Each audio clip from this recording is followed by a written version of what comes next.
People's Podcast, but we are relaunching. We'll be doing, this is our first one that we've done in just a couple of months.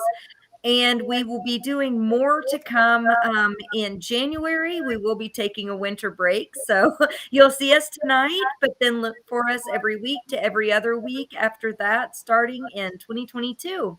Tonight, we're extremely excited to invite guests about our invited guests who are fighting for Medicare for all, for universal health care, for single payer health care across the country, for healthcare as a human right. They do it through yarn, through artwork, through time, and with artists. So everything that they've done for this movement to get the message out over the last couple of years has been astonishing. So you see activists walking around with these red berets. It's because of these activists that we have on tonight from the Red Berets. We have Joe Firestone, and Joe Firestone is a policy analyst and MMT expert. We also have Lisa Theobald. Lisa Theobald is the operations director at Red Berets. Lisa Fielding is the executive director at Red Berets and also a board member of the organization Whole Washington. So thank you guys so much for joining us. I guess we could go around. We also have Paula Jean Swearingen from the People's Party, as well as Nick Brana from the People's Party. And myself. But so we could go around and do some introductions. Laura, Joe, Lisa, we'll start with Laura. If you guys want to tell us about, if you want to tell about a little bit about your story, kind of what inspires you and how you got connected to this movement. Thank you, Zaina. So I am I'm a veteran. I'm a holistic healthcare practitioner. So the seeds for my healthcare justice activism were planted over a decade ago when I was serving first active duty and then as a military spouse. My husband was stationed in England, and so we lived over there. And so I had the really great privilege of studying with a lot of holistic body psychotherapists, people who had either currently or in the past worked within the NHS. So they really were very well aware of what they had and the appalling deficiencies in our system. And so clear back at that time, when I was there on coursework, many of them asked me, like, how can you stand to serve a country that is leaving so many people behind? And at that time, that when you're asked something that you really have almost no knowledge about, it kind of hit me like just a little bit in a shameful way, because I wasn't aware. You know, I wasn't raised in a wealthy home, but yet I think for the most part, I don't have any recollection that we weren't able to go and see a doctor. So this is the thing, is that our system, for people that do come from a home of relative privilege, they have enough, they are really not aware of the absolute the monstrosities that are happening across the United States, losing up to 68, perhaps even more than 68,000 human lives a year. How many people are going medically bankrupt? How many people are rationing their insulin?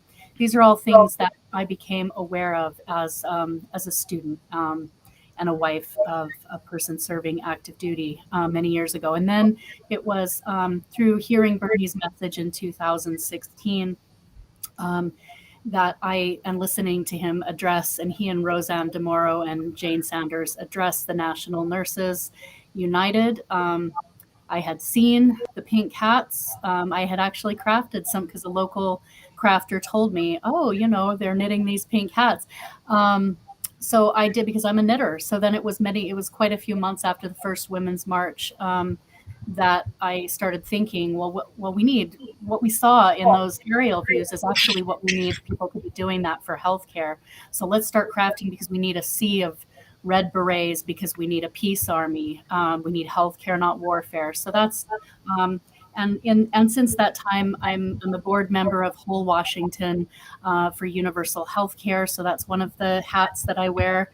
And through the Red Berets, we are creatively trying to create a 50-state strategy, which, of course, as I pass the mic, Lisa and Joe will talk more about. But we're talking about building a solidarity strategy, fighting on all fronts, always working to pressure for national improved Medicare for all, but solidarity with many of these amazing grassroots efforts happening in states all over the United States. And we're doing it creatively. So thank you for this opportunity to talk to People's Party and everyone who wants to see us break this duopoly. I'm one of them. Thank you. All right, thanks, Laura. Joe, would you like to introduce yourself?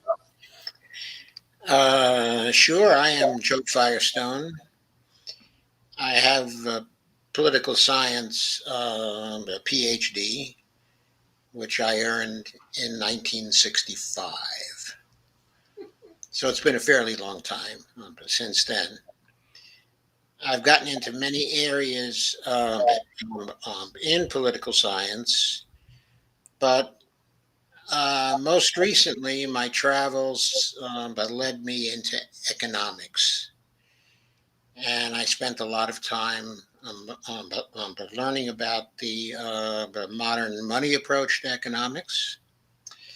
And I wrote a lot about it.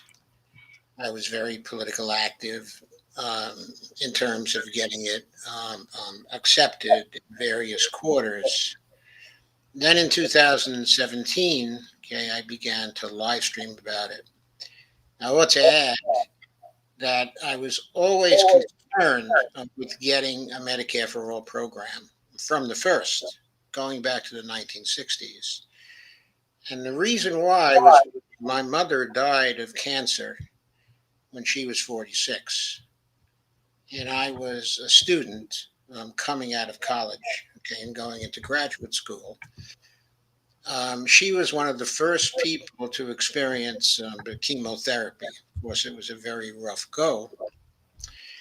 Uh, it was a terrible experience over a few years, and it bankrupted the cleaning business that was supporting our family. So my father was a medical debt victim, a bankrupt.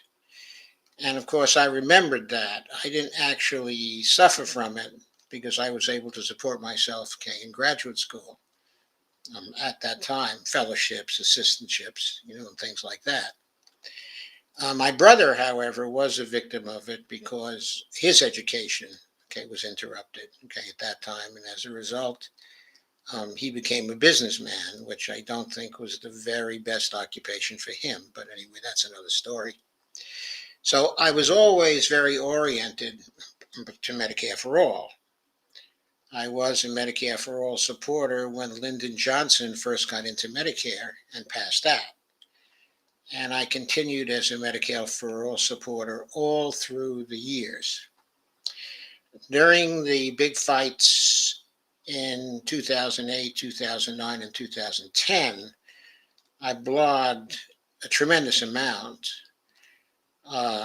advocating for the Medicare for All position.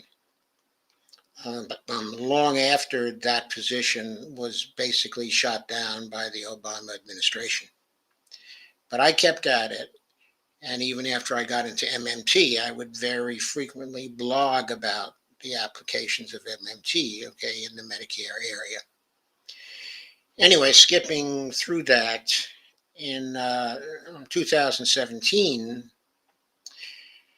I began to live stream. And it was a live streamer, for RP for some time. But I've continued live streaming since then. I went off on my own in, was it 2018? Yes, it was 2018. I remember the fights back then, of course. And I supported the Medicare for All effort back then in the elections of 2018. And of course, was very exercised and upset when the Democrats quit pushing, for Medicare for All. Uh, I kept on working in the MMT area, okay, and streaming about that. But after 2018, I decided to start using my full background, which is very broad, okay, in politics. So at that time, um, I began to live stream on all sorts of issues, not giving up the MMT orientation. I would very often stream, okay, on MMT as well. But my main focus has been on all aspects of politics, but frankly. I am very lefty. I think as lefty, okay, as anyone on this particular stream now.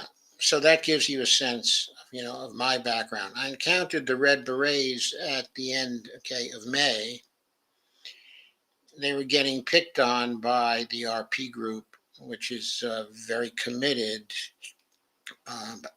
to a national only approach but to Medicare for all. Okay, I thought that the situation was really, okay, an unfair one because the Red Berets were just starting to get into MMT and were not able to defend themselves.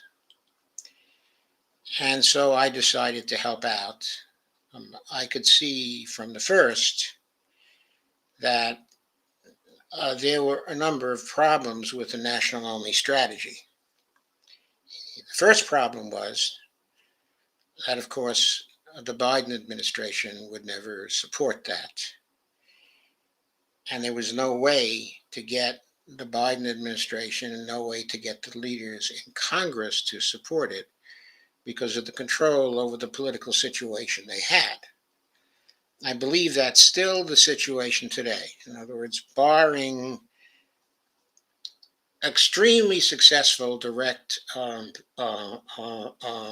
action efforts, general strikes, and such, and large-scale disruption of the economy, the Biden administration would never move towards a Medicare for All program. They hate the very idea. So it seemed to me to be impractical to pursue that strategy, okay, on a national only basis. I felt we had to be smarter than that. I'm also not for a states only strategy and have never been only for a states only strategy. What I envision instead, and I should say something about the 50 state idea, I think we should encourage movements in the 50 states but for Medicare for all. But that should not stop us from pursuing an intelligent strategy of recognizing where the best chances are for state level single payer. I also think it's important to visualize this from a regional basis, okay, a regional point of view. You have to envision that if we're successful in certain states, the states bordering on those states are going to begin to feel pressure to get their own single payer program as long as the single payer program in the first state is a successful one. Okay, there'll be further political pressures also. If you get 2 or 3 states that form a region that are single payer states, then that's going to have a momentum effect. It's going to have a gravitation effect. And even if there are red states that are bordering those states, there will be people inside of the red states who will be envious, who will see what's going on in the single payer states. They will see all the money that is being saved in the single payer seats, and they will want single payer. Now, they won't be able to get the single payer in their states. That's because the red states, are going to politically block it.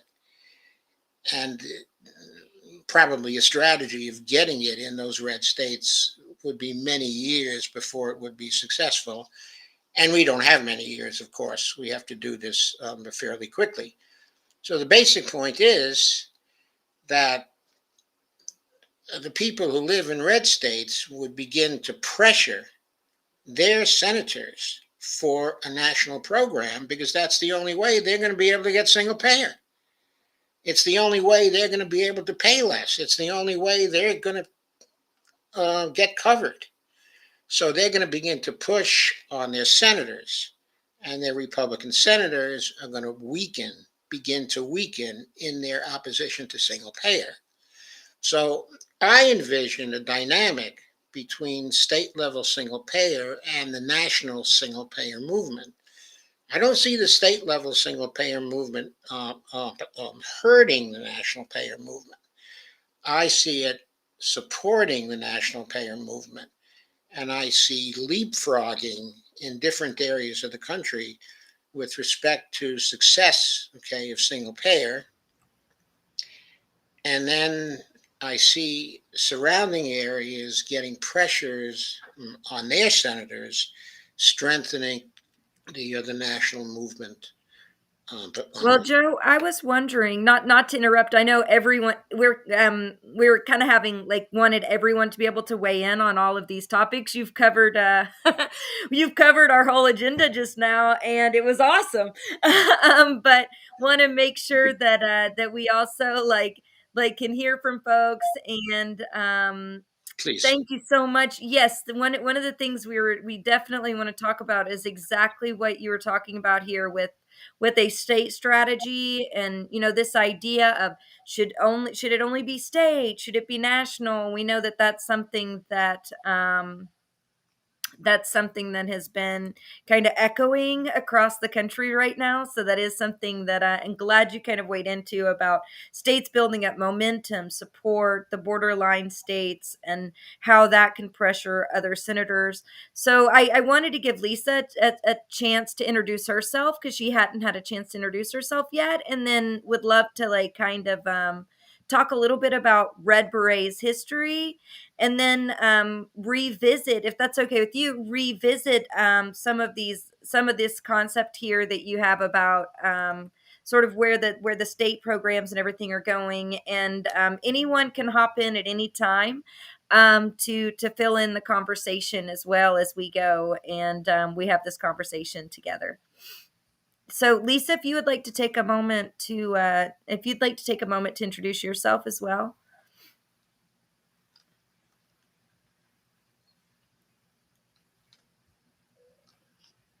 Lisa, I think you're muted. I got her. Okay, can you hear me now? Yes. Okay, so my name is Lisa Theobald. I worked in the healthcare profession as a fiduciary officer, which means that it was my job to make sure that all of the claims for the services that we provided to beneficiaries who were on our healthcare services got processed appropriately. I did that prior to the ACA and then all the way through the ACA, and I left in 2019. I saw what happened when the ACA was implemented, and I'll just be very frank. I went to sleep that night. The vote was taken in the wee hours of the morning. I woke up looking for a public option. I woke up looking for pricing negotiations, premium maximums, all kinds of things. I went into the office, printed out the bill, all of it. I read 3 pages of the executive summary, and I was sick to my stomach because it was very apparent that it was a giveaway to the insurance industry.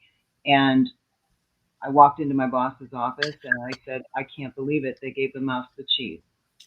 And here we are 11 years later, almost 11 years later. So what brought me to Laura was 6 years of screaming into a void out on Twitter, out on Facebook, staunch Bernie Sanders supporter. You know, I knew Nick. We were in Foresight 2020 together. I mean, we go back years and years. I think all of us pretty much do. Joe, I met recently, but the rest of you guys I knew. And I was tweeting about healthcare, and Dr. Joe Jarvis we'd go back and forth about healthcare and what was wrong with it because he was a healthcare professional. Anyhow, I stumbled over Laura one day, and I just loved the way that she talked so personably to people on Twitter. And she knew a lot about healthcare and single payer, and she had this great concept of the berets.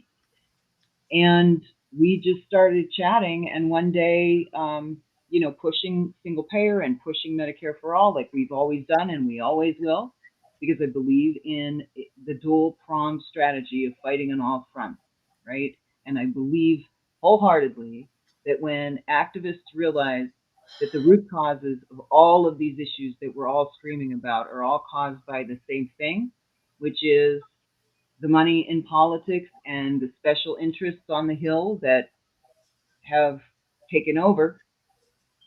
When we get together and realize that we're all working against the same thing, that's when things will change. And that's what I fervently believe. So one day I said to Laura, hey, Summer Hernandez is kicking off her Senate campaign. Do you want to fly to Texas? And she'd never even talked to me person to person. She's like, yeah. I'm like, oh God, she's as crazy as me. Cool, let's go. And we've been at it ever since. Awesome. Thank you, Lisa. I think we're going to take a moment now to share a video that we have that sort of tells the background, a little bit of the background of Red Berets. So let's see here, and it's also Laura's telling her story just a bit. But we'll play this video, and then what was that, Laura? Let's see. I think. Hold on a Play second. the video, and then I'll make I'd love to comment like how that came to be. Yeah. Absolutely. Yes. Yeah. Do you want to comment before, and then we could play the video after? That would work. Sure. I would just like to say that we've been fostering this. It's been clear through the lack of results that siloing and dividing healthcare justice organizers hasn't yielded us any victories yet in the movement, either at the local, state level or at the national level. So the whole idea behind the Red Berets was to bring some creative solidarity and connectivity to the movement, because the insurance lobby is 100% unified in their objective of protecting the profit motive, and all of the politicians on both sides of both the Democrats and the Republicans that take money from this industry. They are also unified in protecting the interests of their donors. Therefore, when we have 70% of people who support a national single payer or Medicare for all system, and we divide and silo the healthcare justice organizers into a one other strategy instead of a sort of continual pressure campaign at all levels simultaneously, we are actually helping the insurance lobby to divide ourselves up, and there's no division in their ranks. They're there to protect the bottom line for these insurance executives. So it was through this call to work creatively and amplify whole Washington, while also simultaneously demand Medicare for all and support, that Ryan Knight ended up reaching out and asked me to come on Amped Up podcast to speak about both whole Washington and our coalition partners, Red Berets and whole Washington. And so he kind of heard about whole Washington through the Red Berets, and he wanted to hear about both. And then after that podcast, it was less than a week. It was only a few days later that Kenny Ballantyne reached out to say, has anyone done a documentary on the Red Berets movement? And I said, no, they have not. And he said, well, would you like to collaborate? And I said, yeah. And then I messaged Lisa and said, a documentarian reached out. I think this is kind of a big deal. And she says, what'd you say, Lisa? Said a dirty word, yeah. Yeah, it's a big deal. Anyway, so I just like for people to understand, Ryan Knight takes a lot of heat for being the truth to power, taking on both the corporate greed and the duopoly. And then so much is lobbed at him as that he's not doing real activism. And in fact, just inviting an activist onto his podcast fomented the connection of one creative person, a documentarian reaching out. And then we were able to connect Kenny Ballantyne essentially to the Medicare for All movement. Thank you, Ryan Knight. That's my introduction to that video. Thanks, Laura. Laura Fielding, and I am the Executive Director and founder of Red Berets for Medicare for All. I am a grassroots knitter, organizer, volunteer, and board member of Whole Washington for Universal Healthcare. I am a holistic healthcare practitioner and wife and mother.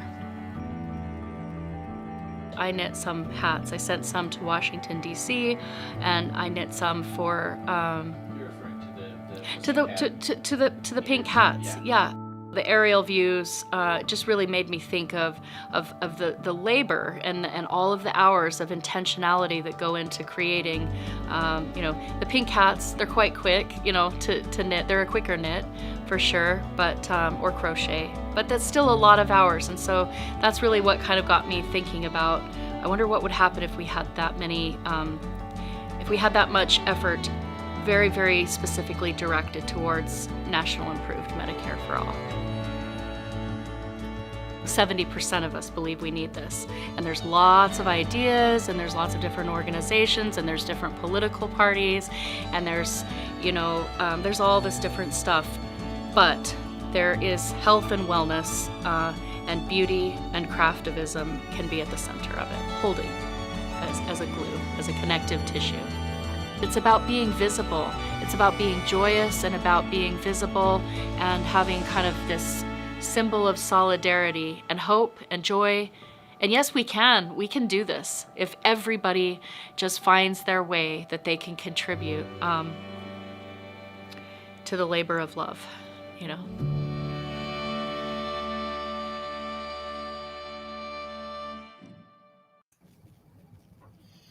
All right, thanks, you guys. With that being shown, we know that you had your very first.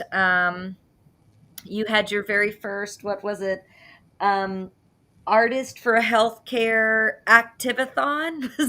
And you had that last night. If you guys want to share a little bit about that, and then we can kind of go back into talking about policy in a bit. But what was that like? What are you guys looking to do? Of course, we're at the People's Party. We support a two-pronged approach for us, which is politics and activism. So what does activism look for you? What is artist activism, and how did it go last night?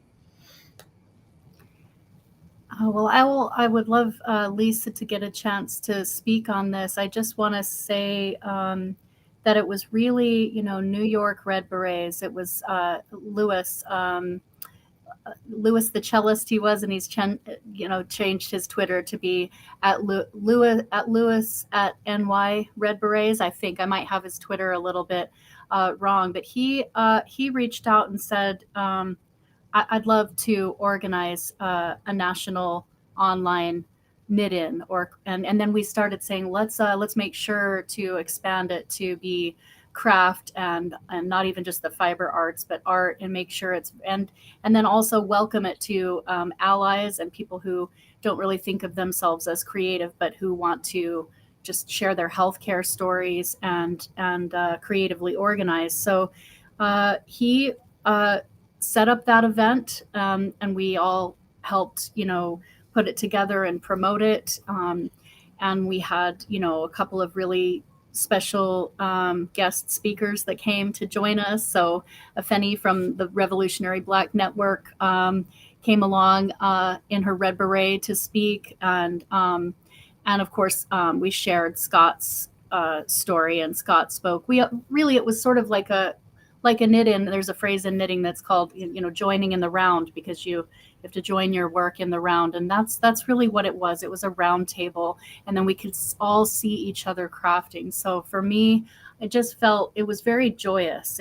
We had joy and creativity and brainstorming and truth to power, organizing different ideas. And so where we're going with this, that Lewis's vision, and I love this vision, is that we just want we want lots of people to come in and get some events on the Mobilize calendar, and so because their creativity is limitless, and so our actions will look a lot of different ways. That was just the beginning. So Lisa, what would you like to say about last night?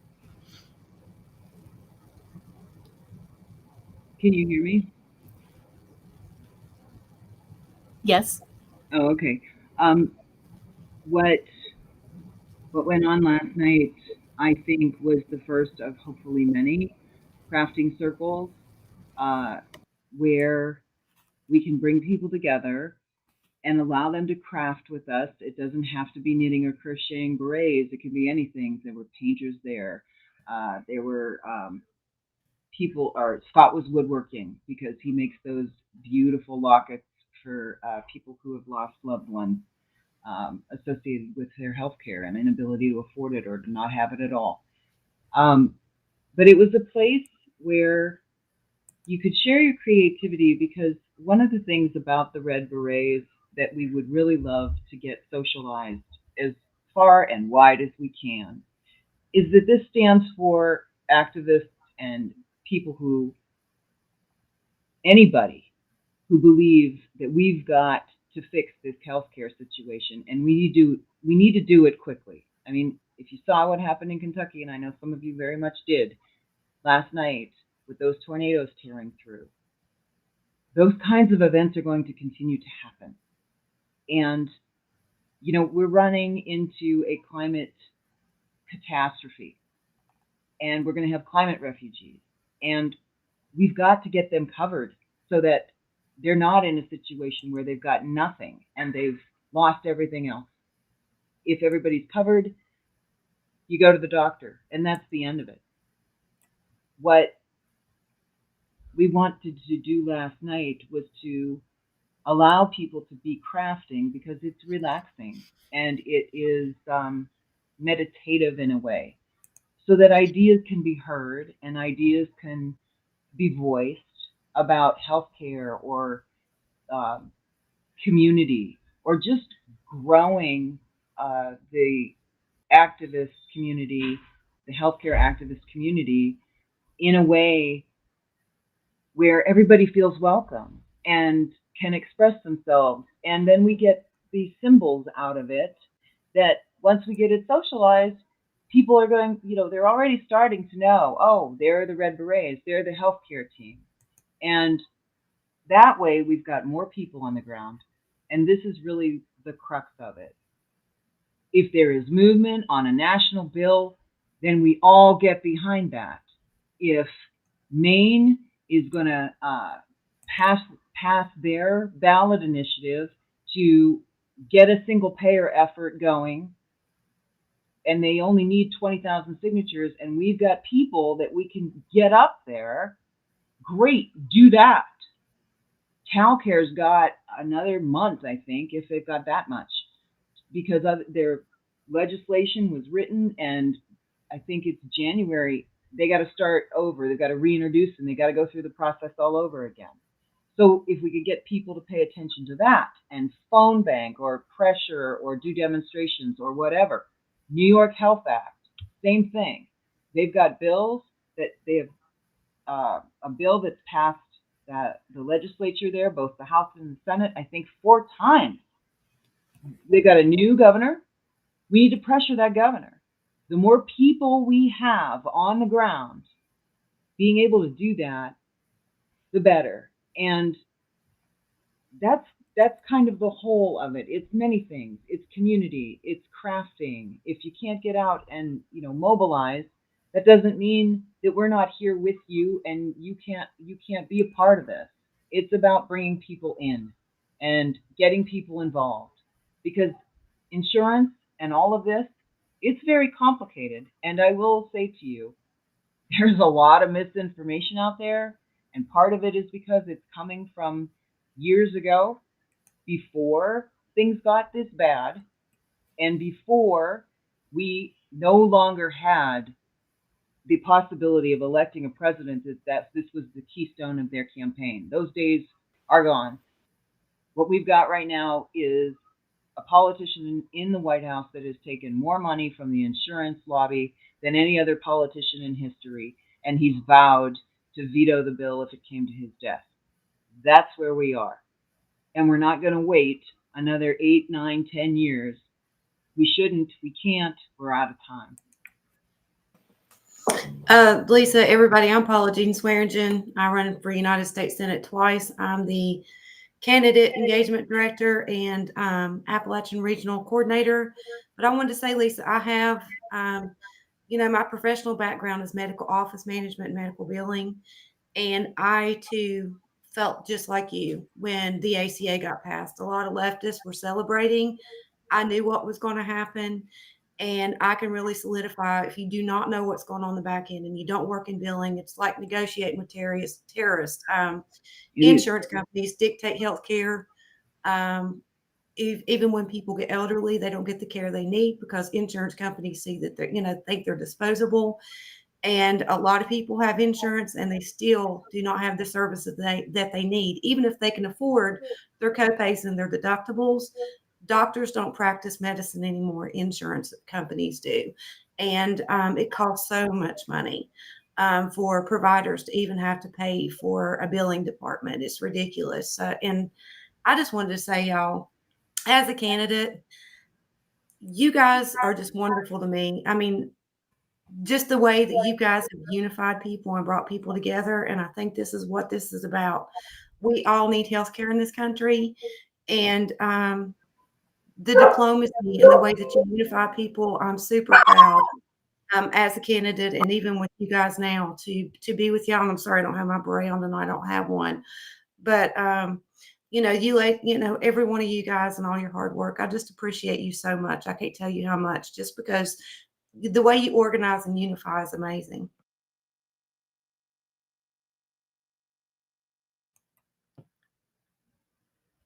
Nick, you're muted. Yeah, thank you. I was trying to avoid the echo. But yes, I want to add to that.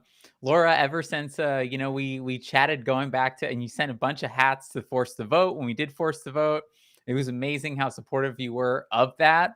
And I really think that the story of Force the Vote is one that ties into the path to achieve national Medicare for all, national improved Medicare for all, and how we're going to get there. Like just a year ago, all of the story was about, okay, we're going to support Biden and then we're going to push him to the left when he gets in there. And then, there's 100 co-sponsors of Medicare for all. And supposedly that means something. And so the Democratic, there were people saying that it's like, wow, we're actually close to achieving Medicare for all. Some of the presidential candidates, many of them in the Democratic Party supported Medicare for all in the 2020 race. Of course, they actually started supporting it and then they all ditched their support at the end, except for Bernie. But the story since then, ever since Force the Vote, has been one that I think is really stark and really lays bare, like, what is the path to national improved Medicare for all going to be, and that it's not going to happen in the Democratic Party. Joe Biden ran on a public he ran on a public option.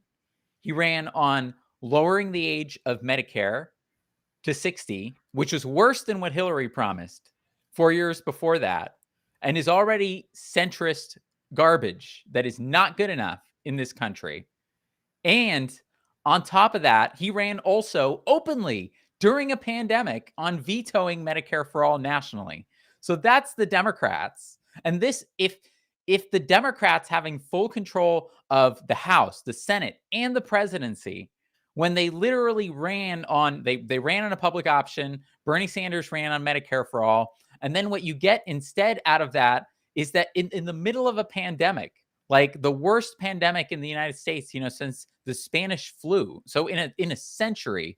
And when you get from that is that not only do the corporate Democrats retreat from their centrist promises, but the actual progressives in the party, like the squad, don't even support them, don't put any pressure on them, and laud them for retreating from Medicare for all. That's what you've seen from Jayapal, from the squad, ever since it started, from Force the Vote, when they wouldn't actually use the incredible leverage that they had there, but they repeated that also in the negotiations ahead of the introduction of the stimulus. So the stimulus, which passed in March, originally the Medicare for All Act, and I haven't heard very many people mention this, but I think it's extremely important and indicative of what the Democratic Party is doing and what even the progressives in the Democratic Party are doing and how they've all abandoned Medicare for all. They were originally going to introduce Medicare for all, Jayapal's bill, in I think it's 1976. They were going to introduce that in February. So it was going to be a part of the discussion. It was going to be on the table, on the negotiating table, ahead of the pandemic recovery stimulus bill. Gee, wouldn't that make for incredible leverage towards like getting national improved Medicare for all, or even a public option, like as a compromise position? But Jayapal and the progressive, without any kind of like objection from the progressives, moved the introduction of the bill until after the stimulus had passed, taking it completely off the table. Just the centrists didn't do that. The progressives just completely shot themselves in the foot. Jackson Hinkle has done an amazing analysis about how the progressives aren't in the Democratic Party. They're not even talking about it anymore. AOC tweeted 68 times during her primary, or in her first primary in 2018, about Medicare for all. She's only tweeted it twice, only talked about twice this entire year. So that's the landscape in the Democratic Party. And that's what happens when the Democratic Party takes over during the time when you would think that it would be the most pressure and the most necessary during a pandemic, where it's been calculated that a third of the deaths that have resulted have been as a result of the lack of a single payer system. So that's 200,000 people. That you can't think of a time when it would be more necessary for us to pass national improved Medicare for all. And instead, this is exactly the time when we've seen even the few people in the Democratic Party who say that they support it and who ran on it, the progressives abandon it. Some So Republicans promised it too. Yes. Some Republicans have promised us health care. They promise us health care is a human right. They've promised every American have health care. It's not just a Democratic Party thing. It's not just a progressive thing. Our leaders have been promising this since Obama ran on it in 2008. And they're not, we have a one-party system. It's a corporate party. Doesn't matter if it's a D, it's an R, whatever the hell it is.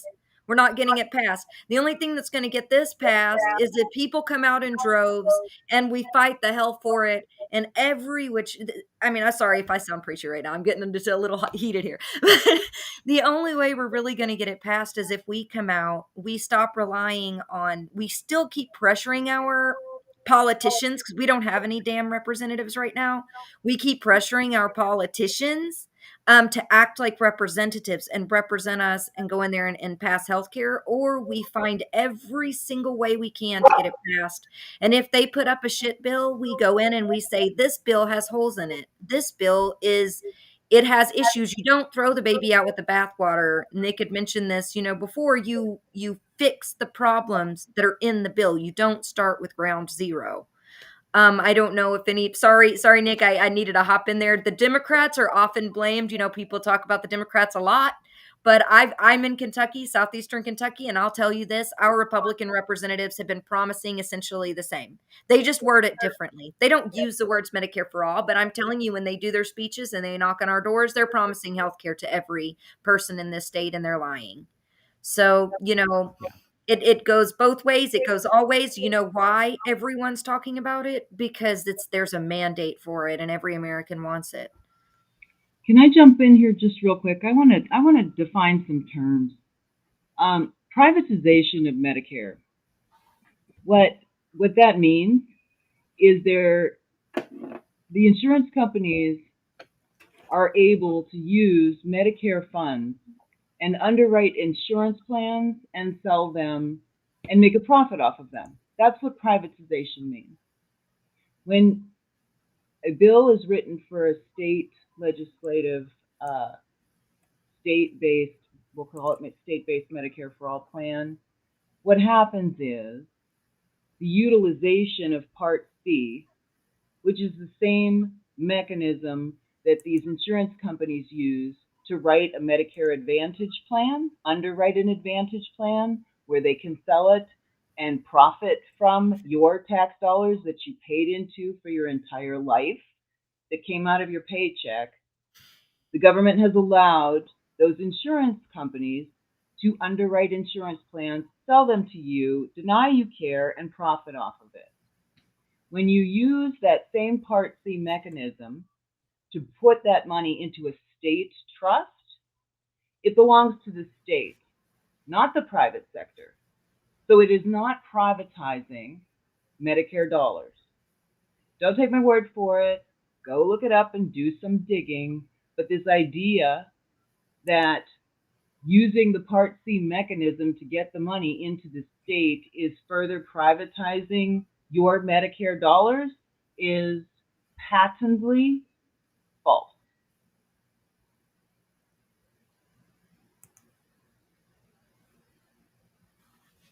Absolutely. I continue to say it. Yes. Thanks for defining some terms. I think when folks are talking about, healthcare, sometimes I see them arguing past each other, and they're literally asking for basically the same thing. So clearing up terms, I think, is really helpful. And I just wanted to say welcome to Thomas Rocco. He's our tech director here at the People's Party. Hey, Hi, Thomas. Thomas. Hi, all. Good to see you. And I've been listening this whole time.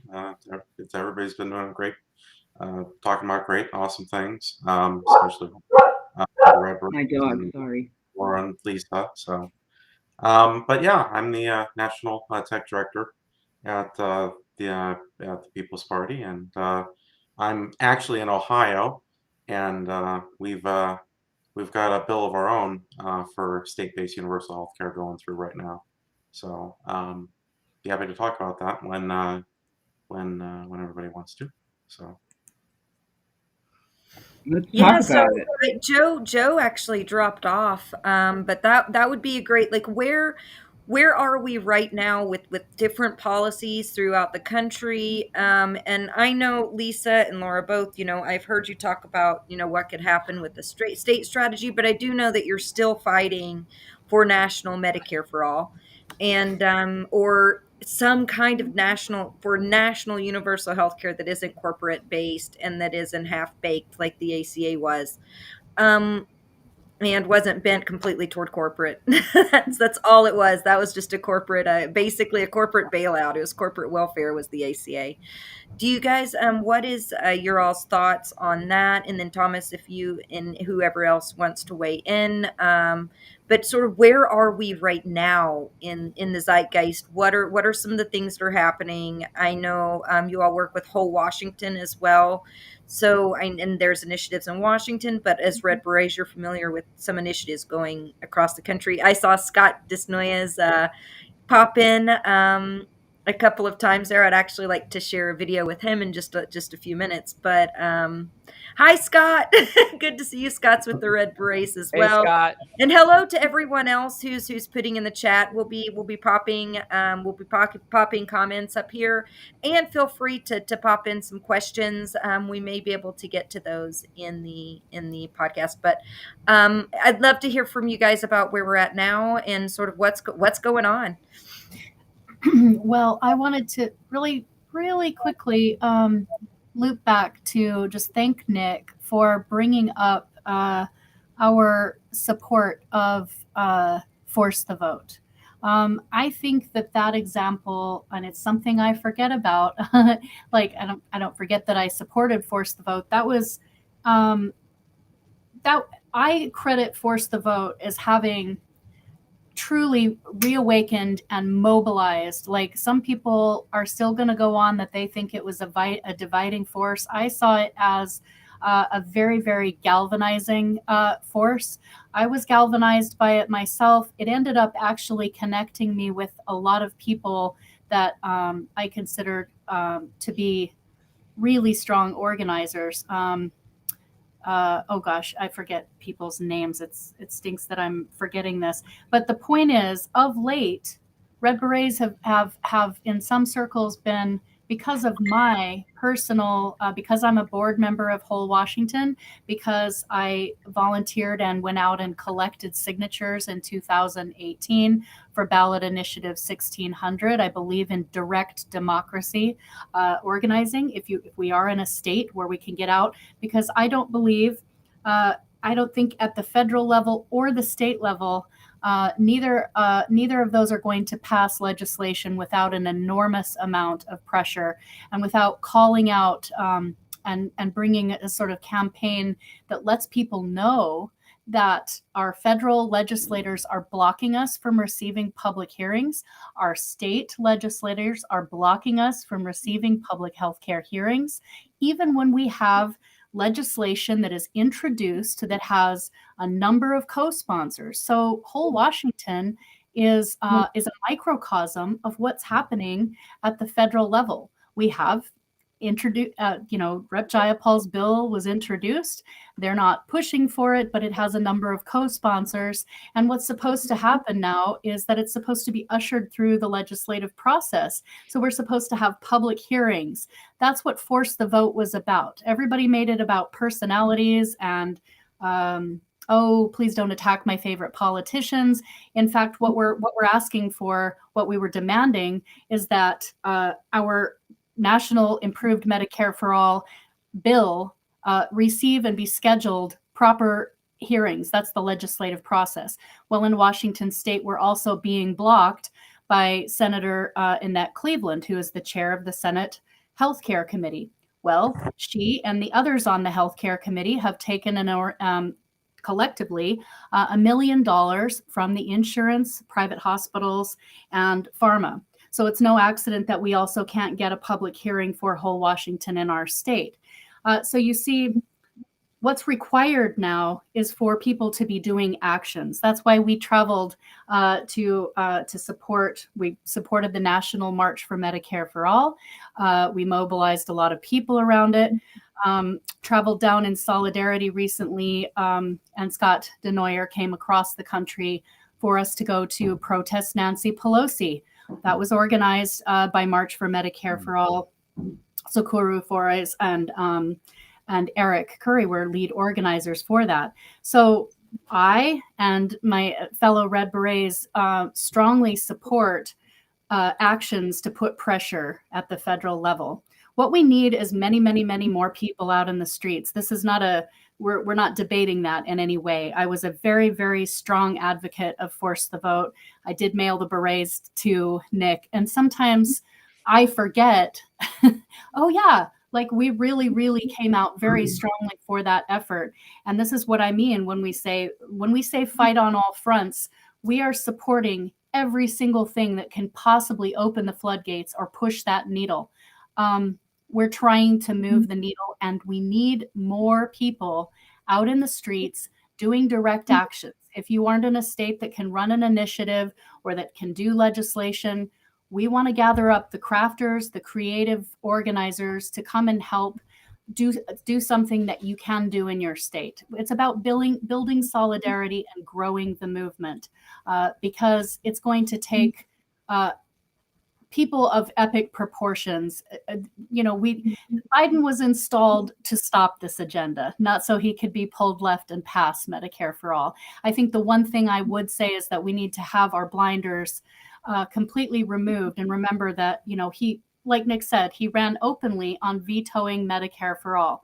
So while I do believe that we need to continue to raise public pressure through local actions, through state actions, through federal actions, let's remember what his purpose of being, that the DNC wanted to make sure that he is sitting in the Oval Office. It's so that we can't pass a progressive agenda. Let's just be very, very crystal clear on that point.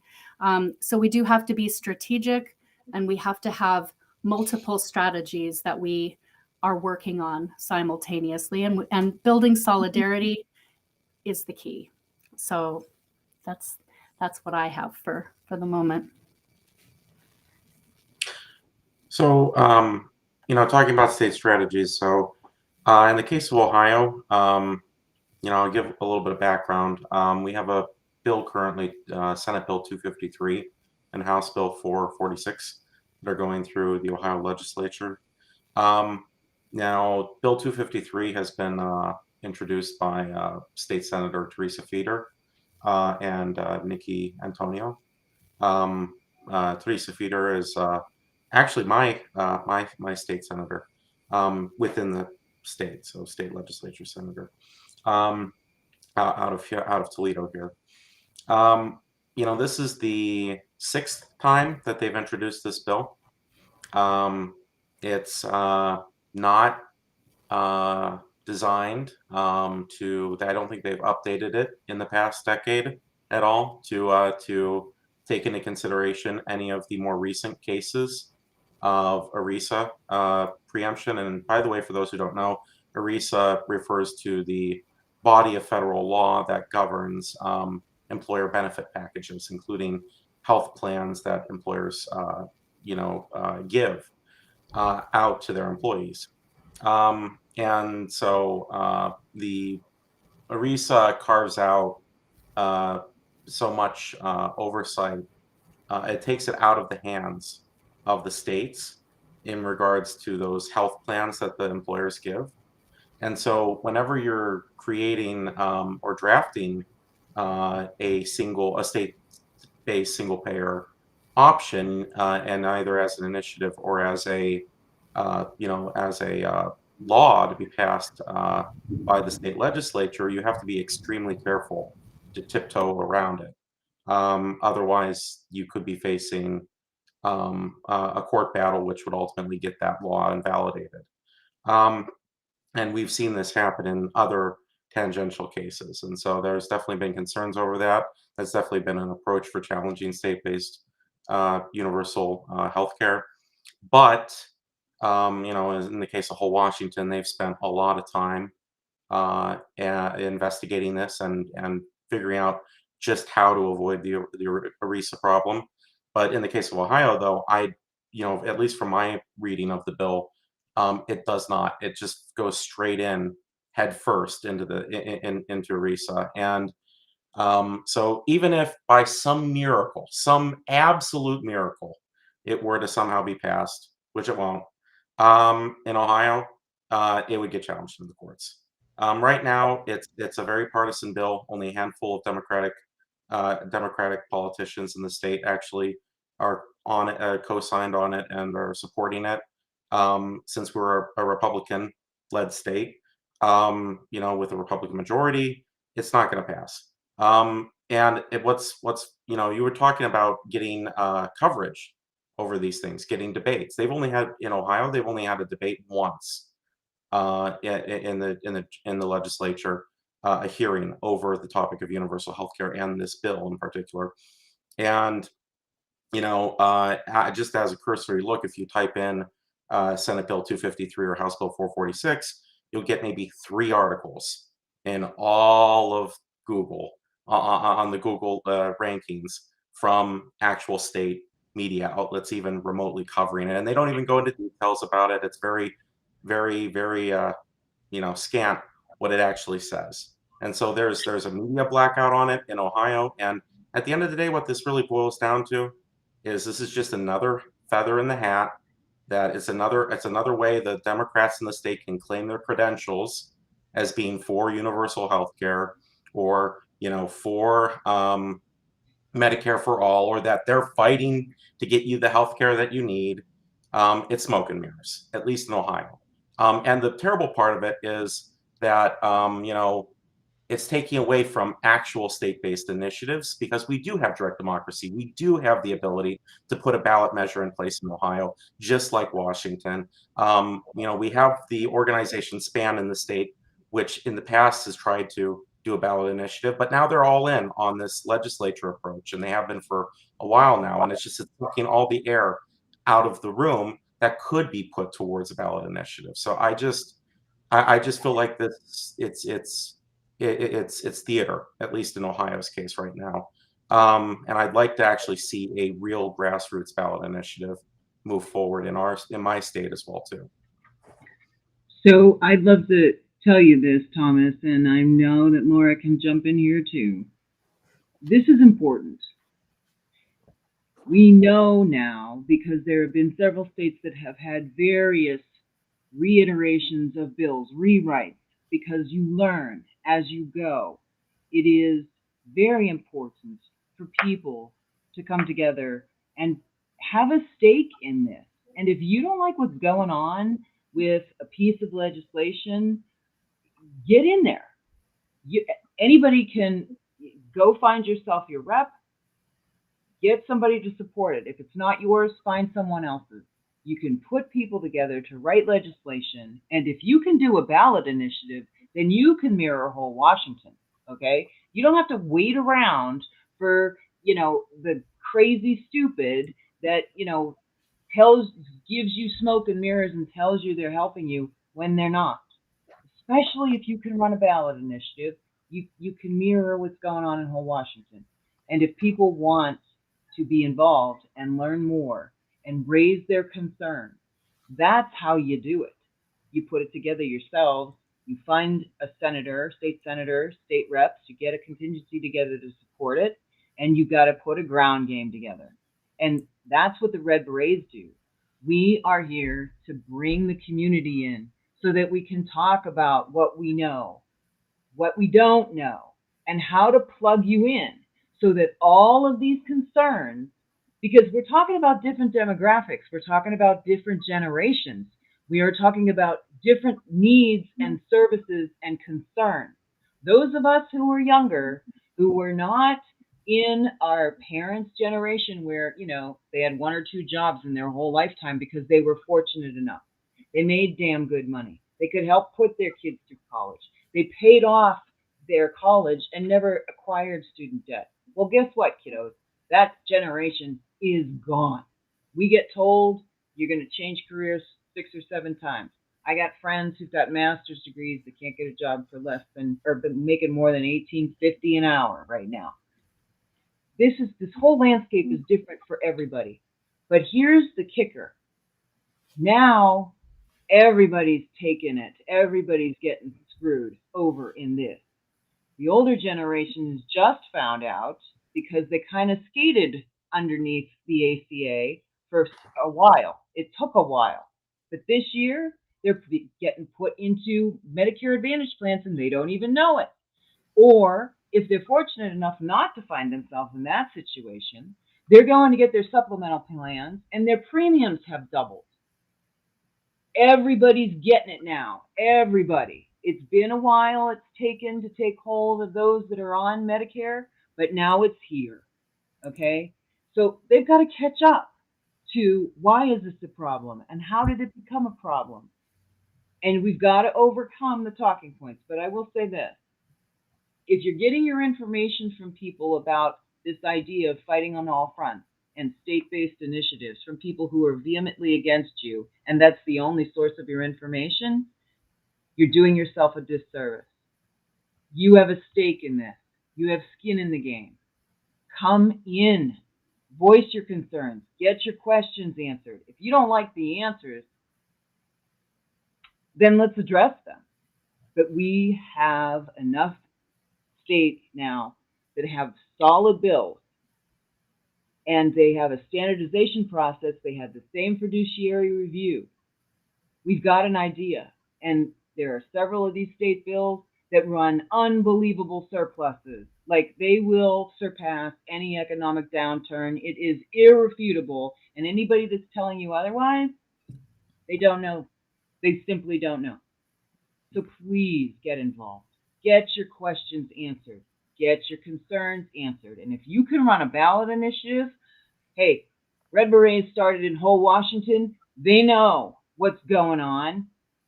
That's the whole point. Let's work together and let's get this done. Yeah, and then Laura, I think you had something to add too. Yeah, thank you, Lisa. There is a video that hopefully has already been put in the chat or that can be linked again. It was very recently created by our volunteer field organizer, Andre Stackhouse. He's at Captain Stack on Twitter. He is the lead Seattle organizer for Seattle March for Medicare for All. And I would recommend that everybody follow him. He's an incredible organizer and strategist. He created this video that we don't quite have 10 minutes to watch.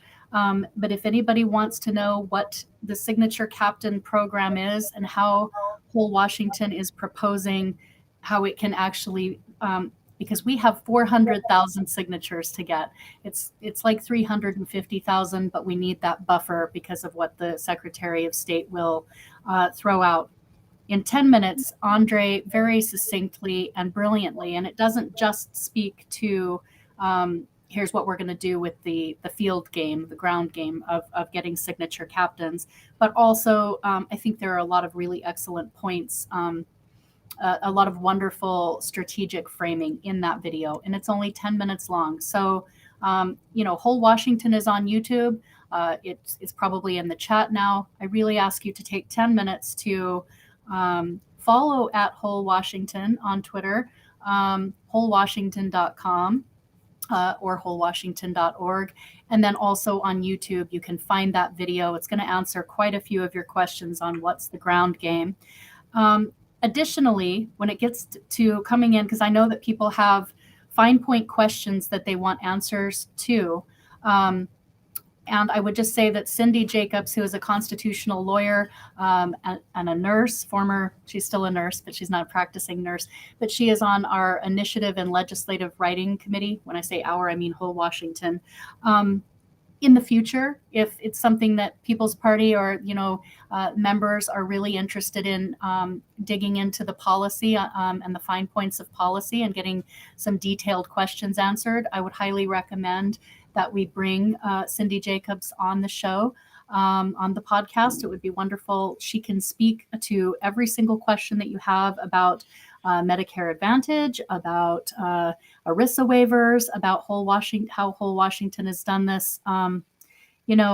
There's a lot that we can go into, but what's important to understand is that when we go out and we gather 400,000 signatures, we have something on our ballot. And of course, we had to we chose to vote to suspend the signature gathering last year, this year, but earlier in the year.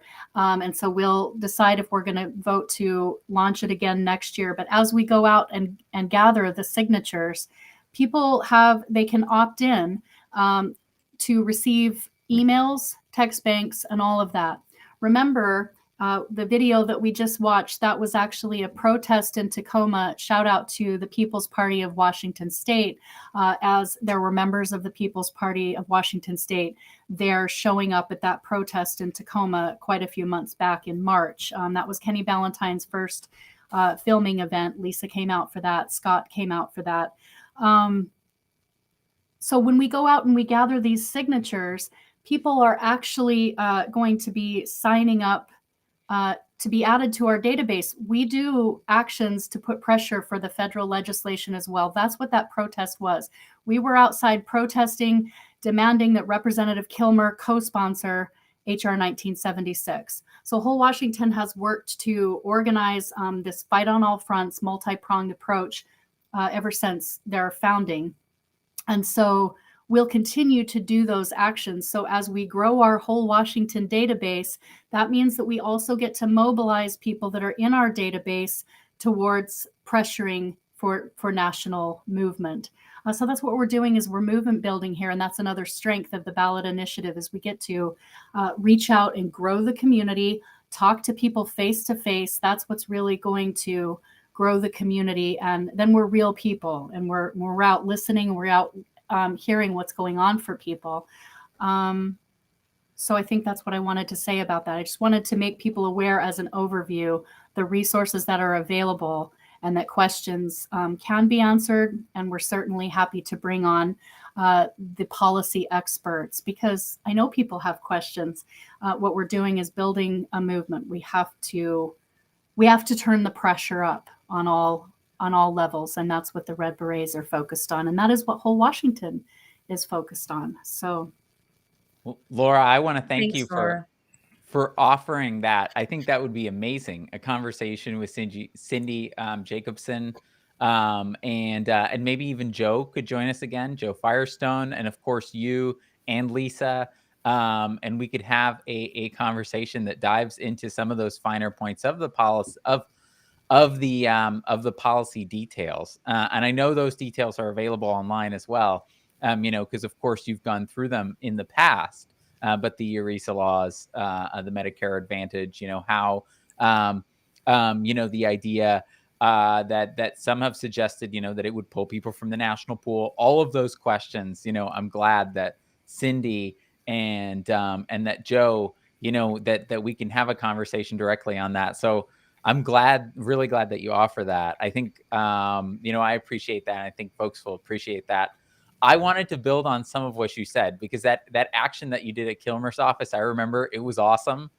And so I wanted to know, and I also watched a 10-minute video that you're sharing with the captains. And I thought that was fantastic as well. But since I don't think we have that to play, I was wondering if you could talk about kind of the organizing plan and how you're going around preparing for it.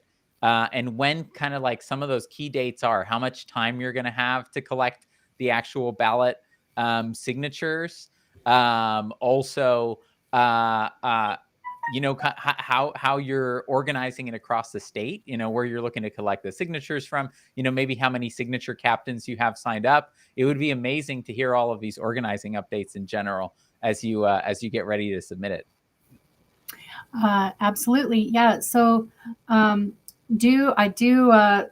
just because I feel that Andre articulates it so well. So I hope, I would love to see Andre Stackhouse come be part of that panel and present. But basically, anyone is welcome to come to a whole Washington signature captain onboarding meeting. Lisa will actually be at the next meeting. It's it's kind of alternating Monday nights. One Monday is a working group meeting where we're doing the work of doing our outreach and whatnot. And then every other Monday, so this coming Monday is actually a signature captain onboarding meeting. His goal is 800 signature captains. I don't necessarily know that the goal is to get it, but because we're going to keep growing it even as we begin to gather. I want to say roughly, if we vote to do an initiative to the legislature, the reason we would choose to do one to the legislature, it still goes to the ballot. It still is in the people's hands to vote for it. It's just that it gives us a longer time to collect. 400,000 is it just sounds like a lot, right? I don't have to convince you all that 400,000 is a lot of signatures. In order to do an initiative to the people, which also goes to the ballot, it would go to the ballot next fall if we actually were able to do that. But that launch date is like the end of February, and the deadline is like July 6th, roughly. So that's the first thing. That's what we did in 2018 when Whole Washington was really a fledgling organization. We didn't have anywhere near the volunteer base that we have and that we're growing now. And we were able in 2018, pre-COVID, because we had such big events and that wasn't an issue at that time, we could really get out there and everybody was just very, for good reason, an initiative to the people. It galvanizes people, it brings everybody out and you get very energized. But to get people out in the end of February in the wet, cold months and have such a steep climb, that is asking a lot. I would still love to run one, but we're on a race for time. So in other words, for those of you that the People's Party of Washington State and everybody who's watching this who may have contacts in Washington, please get the word out to go to wholewashington.org or .com works as well. Get into a signature captain meeting, even if you're someone who maybe lives near enough by that you think you could be responsible for 500 signatures, because that's what 800 captains will do. Just coming to one of Andre's onboarding meetings, I'm not really a math person. I'm not a numbers person. I don't love all that stuff. I like it after attending Andre's onboarding meeting. He makes the case through all these amazing graphics of just how with every new signature captain, the numbers required of each captain just drops like exponentially. So I think, I don't want to quote exactly how many signature captains we have in there. I think, I'm trying to pressure people that I know, because the progressive movement tends to kind of show up a little bit fashionably late. It's time to be fashionably early. We need everybody in that onboarding meeting so that we know what we're working with, because I know there's people out there who are going to be committed signature captains, but we need you in that onboarding meeting. We need you signed up, because I believe Andre's goal is to reach 50 or surpass 50 by the new year. So it's like we're looking at growing it exponentially, because if we're able to achieve 800 signature captains roughly by or not long after May 1st, when we would launch, theoretically, we would then each only be responsible for 500 signatures. I can tell you, as someone who gathered in 2018, I don't want to say 500 is a cakewalk. It's not for everybody. It's not a cakewalk, but it's extremely doable. Right now, I have like several small businesses here in Tacoma who were willing to put the petitions out, 20 per page. All I have to do is take the petitions down. They need it. You take it to a barber shop. You take it to places that do tattoos. You do just any small businesses. You go and you ask them, will you host this petition, and get people to sign it? Well, that right there is my 500 signatures over the course of, I think it's December, because you asked about the start and the end date. It would be like around May 1st, and then it's like December 22nd. And then if we did it that way, yeah, that's an interesting, I get distracted by the questions, but this is exactly the thing that we need to do, is we need to put our heads together and find out what's possible. All of these questions are, in my opinion, are welcome and valid. And it's like, what do we start doing when we get this dialogue where we're open to discussing new ideas and like welcoming everybody to the table? Because I certainly support any ideas that we have where we can launch a campaign to up the pressure to push for a national single payer system. All of us are for that. Let's just be crystal clear. I've said it many, many times on Twitter. I'll say it over and over again. That's what we're fighting for. We're for that. We're just simply not willing to continue to lose 68,000. Like, we can start saving some of those 68,000 lives and help up the pressure and open the floodgates. That's what we're going to do. But yeah, so that's the plan for the signature captains.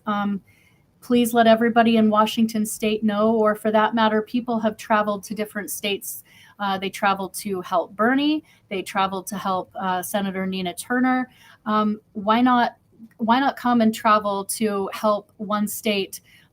Because as Georgia Davenport, who founded Whole Washington, has said, Whole Washington is my candidate, and if passed, a ballot initiative will do what it says it will do. So it's kind of like, I think we need to start thinking about how we can link arms and mobilize our support to all of these different states. And that includes if there's things we can figure out how to do in states that aren't, in deep red states. Let's strategize and figure out how we can build a solidarity movement in all of the states. That's really what we're about. So Thanks, Lisa. And I was going to say, Laura, I don't know. I was about to say Lisa, but thank you, Laura. And, I was thinking about the national versus state strategy. As I had mentioned, I'm from Kentucky. So getting something passed here, no ballot initiatives, nothing that we can do. When we start talking to people in middle America, they always feel like, you always hear this thing, and we've seen it a lot in this feed. They're like, the coastal elites are speaking for all of us, and we're never, ever going to be able to get anything passed here. And we're just going to, no one cares about us. So when we're thinking about this, talking to those people, what we would say to them, and how we would ask them to organize, and how we can bring them in so that they're organizing with us, even in those states. So that's why at the People's Party, I know for a fact that we definitely support a single payer universal healthcare system that cuts out the middleman of the insurance company and is a single payer system that is nationalized. We do support state initiatives, but we want we want that to be federal mandate, a federal law, and federal cohesion across the country in healthcare that can be stable for the rest of the nation. But the different pathways that we can get there in any way that an individual can get healthcare now, because people are literally dying. There's people I know that have to move to other states. You know, our communications director today was saying she couldn't live in Kentucky right now, or she wouldn't be able to give her daughter insulin. Like we have one of our board members lives overseas, and he said the same thing. The same thing was about insulin. He said, I can't move back to the States because I couldn't pay for my child to have the medication that they need to survive. And so we're struggling with that right now. And I think when what people get nervous about and what gets in their gut, and I know it's true for me, is when I think about incrementalism. I just got an $80,000 medical bill the other day.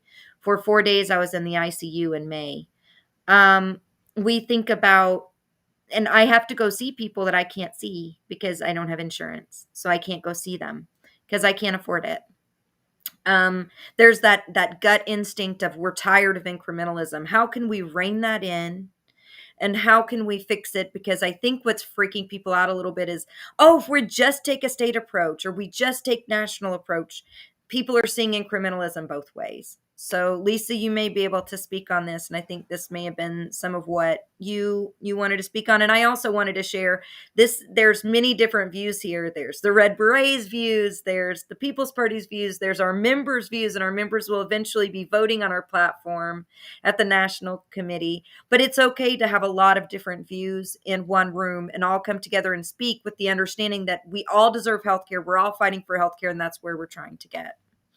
But Lisa, please, whatever you would like to add. I know that I saw you wanting to add something there. I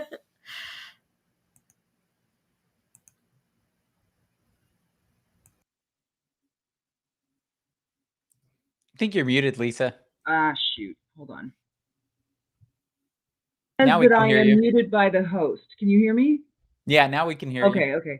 So what we're talking about passing this through the states, we don't need that many. We've had many discussions about this. Okay. The idea here is if we get 4, we really think that that'll do it, because that is enough to socialize and realize the enormous savings, number one, that will be tangible at that point. We're talking about a proof, okay, where you can show that you're going to cover everybody, that the state itself has a trust that belongs to the people that live in that state, right? You write the trust in a way so that it is very specific about how those dollars are spent, how much needs to stay in reserve. There is a way then for the state to come together and rebuild your public health system. You have to work with your state players. All of your state departments have to come together. You have to figure out where you need to rebuild the infrastructure that was taken away from the mergers and acquisitions. Okay. And we need to show that we can do this, but it's going to take people coming together and working on it. And the only way you're going to get them to force them to come together and work on it is if you socialize this idea with people and you prove that it can be done. But the idea here is to get it to a point where you prove that you are saving billions and billions and billions of dollars within a state. I think someone said that if they don't implement single payer in California, they're going to lose like $38 billion in the first year, because that's all going to profits. And everybody's not covered, right? So let me just flip some talking points here, okay? Because I want you to hear what I'm going to say. It will give the states, it will empower them, not only from a financial perspective, but from the ability to save all that money, to rebuild their health infrastructure from a provider perspective, to cover everyone. If we're talking about legislation that we know has been written in a couple states now, okay?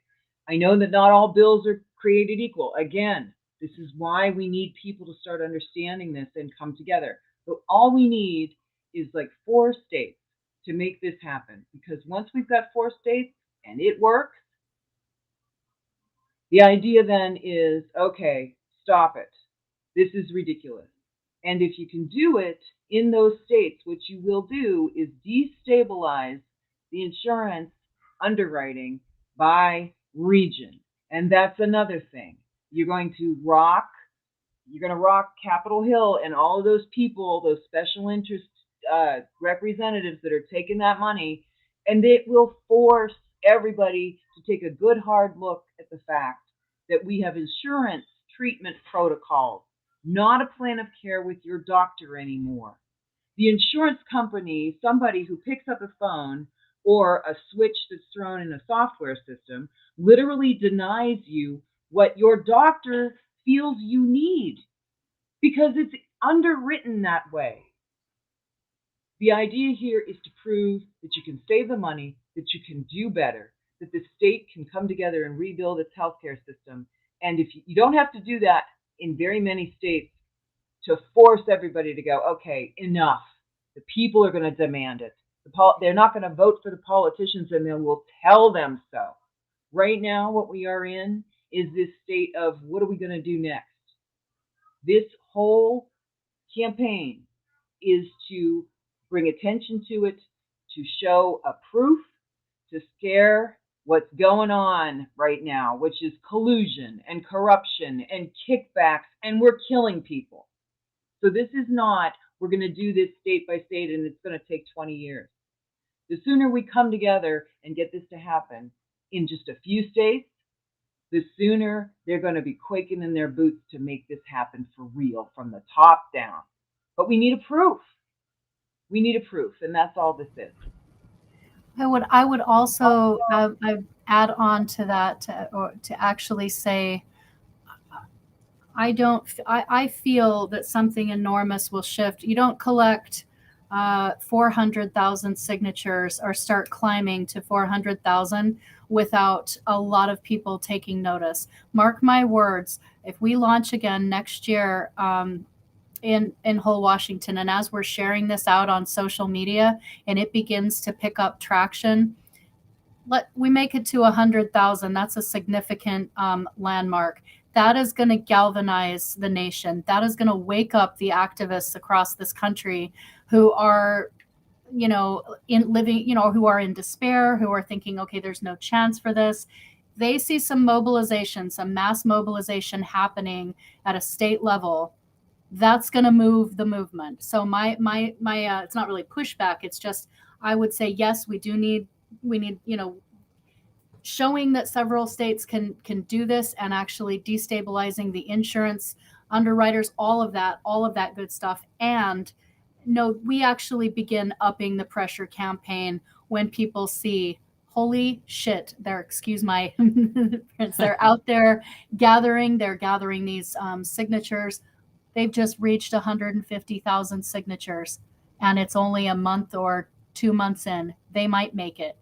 That's going to change some things. And so that's just what and when I say movement building, this is what I mean. We're living right now in the state of things is a very depressed state where lots of people that we should hope to be able to count on to push and move on this issue for a national single payer Medicare for all system. We're not hearing anything from anyone. And it's because we need to move this energy. What's going to move a lot of energy is a ballot initiative. And the proof is in the pudding for that. That's just what I'm letting people know I think will happen, because anything that kind of brings energy and movement to something, that's going to catch people. People want to be involved in that. They want to be involved in people working to get this done. So I think that we have a lot of hope and a lot to offer the single payer movement just by getting out there and starting to get those signatures. And I don't know if we have anything else. I am hoping, I have to leave pretty soon. I really hope we'll have an opportunity to see Kenny Ballantyne's video excerpt of Scott Denoyer. I don't know if he and Anna are still with us in the live stream, but Yeah, I could play that. I could play that really quick. It's in part, this is all about stories. You know, we came together today to learn a little bit about the Red Berets and about whole Washington, but also to talk about healthcare in general, right? To talk about healthcare and how it's impacting people's lives and how we're fighting for a universal single payer system, because what we have right now are controlled by the health insurance companies. We got the middleman, we got these insurance companies making so much money. People always say, how do you pay for it? We're already paying for it every friggin' day. You know, we pay for it in either not having health care and then going into debt, not being able to buy a home, not being able to do what you need to do because you got those medical bills holding over your head, not being able to get credit, or you're paying for it with $1,500 to $1,900, $2,500 deductibles and $10,000, $20,000 copays. And we're also paying for it in governmental cost. So the paying for it, there's a lot, and we'll actually save money with a single payer national plan. States can save money with single payer state plans. And it's all about the people, though, just like we were talking about the folks who are surviving and living with living in pain a lot of times because they don't have the coverage they need. They have no health care. So let's hear from Scott, because I think his story, I'm so glad you guys shared this video so that we could share it here. Scott Denoyer is an inspiring activist, and I'll shut up now and share his video. So my name is Scott Denoyer. I live in Saratoga Springs, New York. For the most part, I'm just a dad, you know. I'm nothing more than that, just every other guy down the street. But about 2 years ago, almost to the day, my son had come home to me, and he had said to me, "Pops, I went to get my medicine refill today and found out that my insurance had been canceled." So I tell Danny when he came home that day, I'm like, "Okay, Danny, it's not a big deal. I'm sure we can help you out." You know, he's like, "Pops, I know I need this medicine." Words, word for word. "Pops, I know I need this medicine." I'm like, "Okay, how much is it?" He tells me it's $250. I mean, that's a big deal because we don't ever have $250 just laying around for whatever, you know? I'm like, "Okay, Danny, let's, try to figure this out. I mean, in a couple of weeks, you have an appointment with your therapist. I'm sure she can help you out. In the meantime, you should call Fidelis and find out what happened." Danny didn't call right away like he should have. He waited a couple of days. And when he did, he found out that he missed a $20 payment for a Medicaid program, and they cut him off of a medication with a known suicidal risk. On April 9th of 2019, I read a suicide note on Facebook, and it says to us, "I can't get above this pain, and I've decided death by drowning. I superglued my seatbelt shut, double-checked, and I'm not strong enough to break it free. For those I'm hurting, I'm so sorry. Danny, Daniel, and Hazel, I'm so fucking sorry." And he drove his truck into the Mohawk River.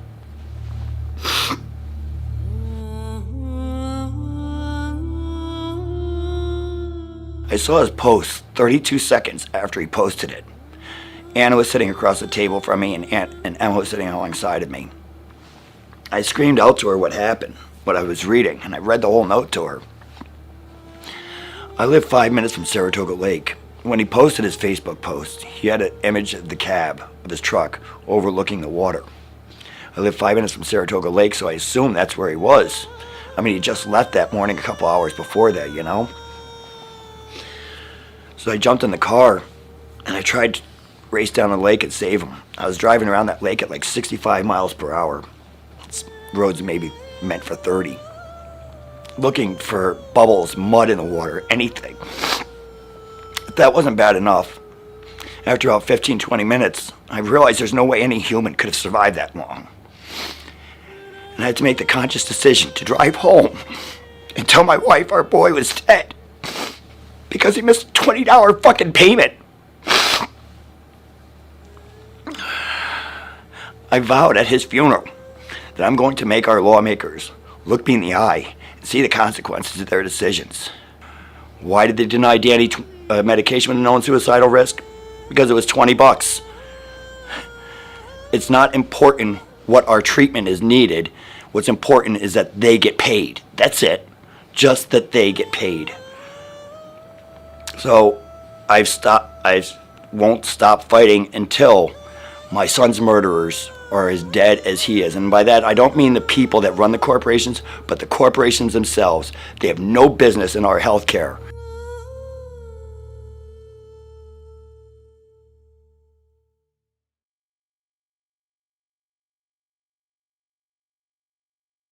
So my name is Scott Denoyer.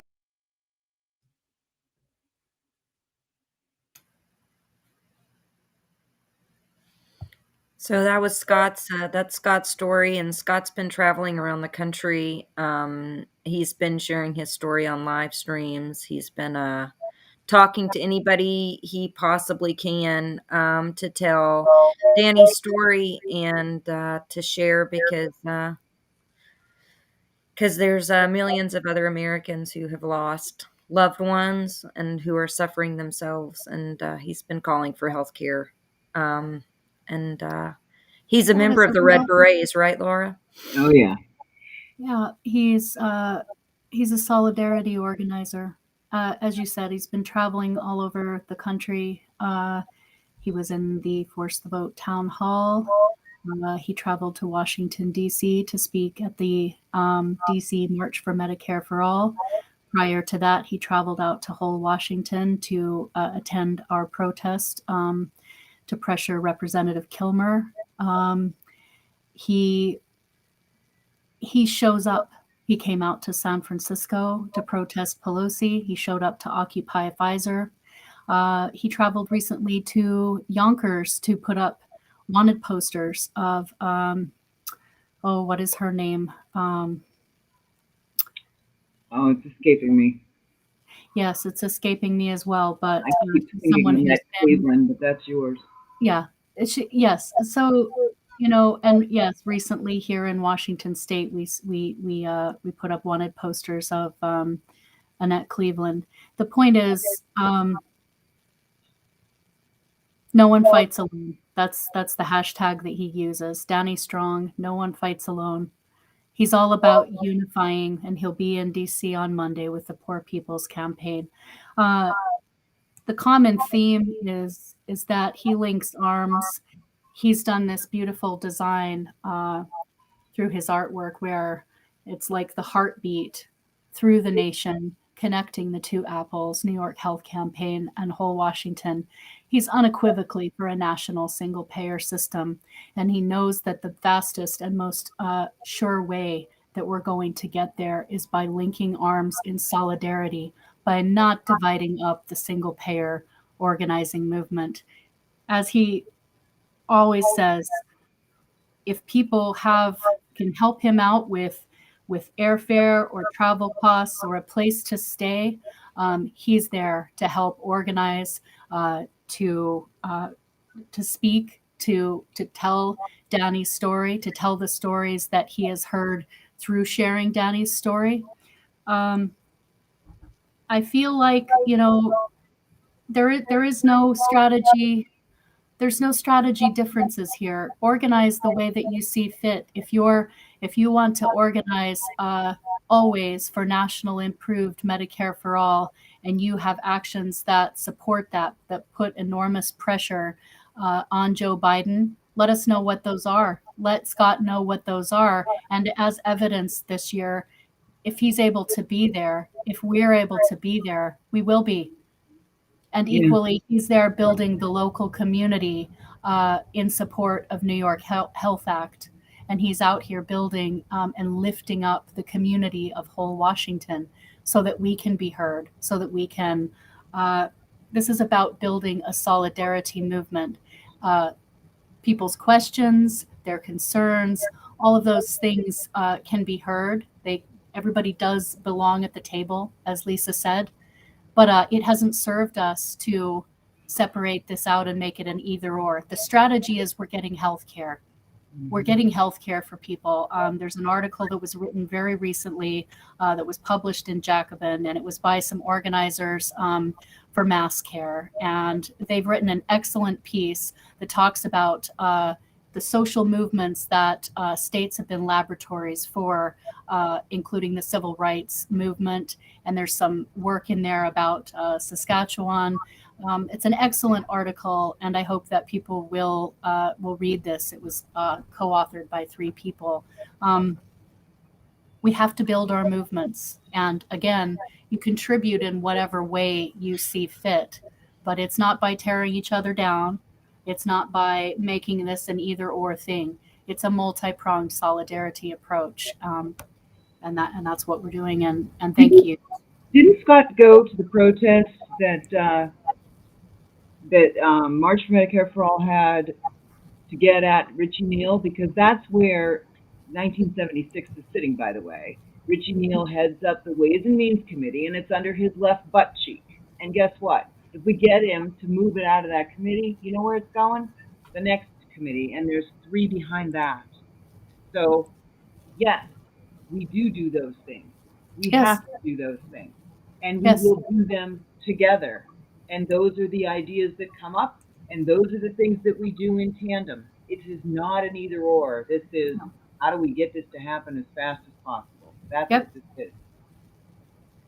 Yep. And how do we bring people in? And how do we mobilize more people? And yes, Scott was at that action. He's literally been at just about at every action that has taken place that he's been invited to and was able to go. He's a true solidarity champion, a hero in this movement. Well, thank you guys. I was going to hand it on over if anyone else wanted to say anything, Thomas or Nick. If not, I was going to hand it on over to Paula to sort of close us out and round things up. And if you guys, Lisa or Laura, if you want to add anything before that about, where people can go to learn about Whole Washington. Also, I was going to say to visit peoplesparty.org to learn about us, come and volunteer. We're getting ballot initiatives across the state. We're trying to get a ballot line so that we can build a major new party. And in the same time, we're fighting right now for Medicare for All. We're organizing right now while we're building the party, because you can do things in the meantime if you come together. Look at Striketober. Look at Strikesgiving.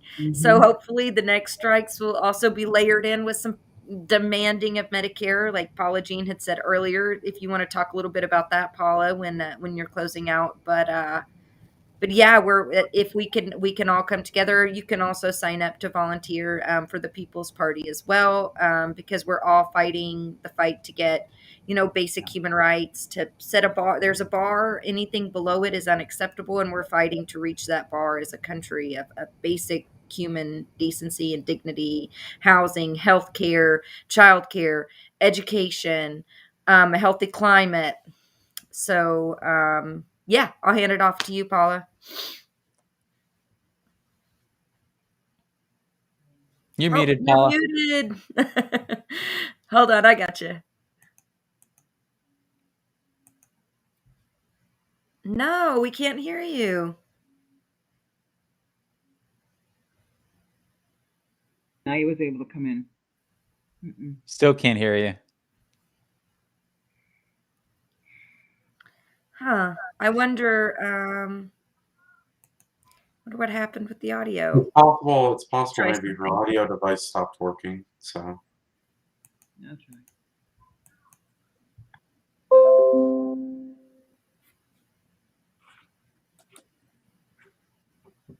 Sorry, Paula. Yeah, you can just keep talking and then we can see.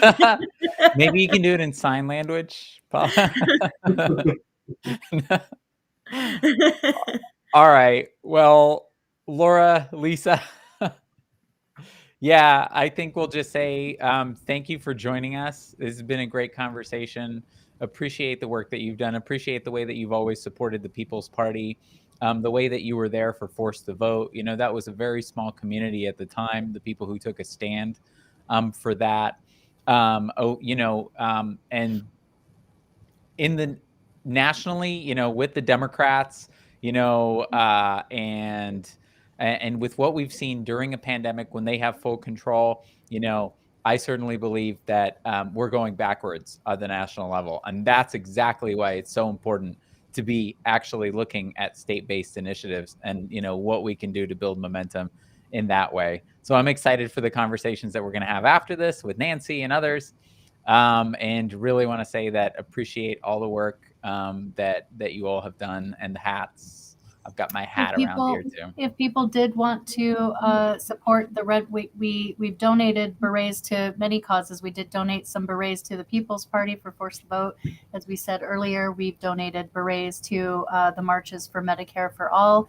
And currently, if people wanted to get themselves or a loved one or a friend a red beret and support craftivism and solidarity, you can get those if you go to Red Berets MedicareForAll.com or WholeWashington.org. You'll be helping us fund the Whole Washington ballot initiative. And as I say, the more crafters we get, the more efforts that we'll be able to help in different states, and however that will look many different ways. So for now, you'll be helping Whole Washington. And as we grow the craftivism and the art movement, we can support other initiatives as well, and the People's Party for that matter. So Scott, you also has donated some of his handcrafted pins. This is the apple with the heartbeat through it.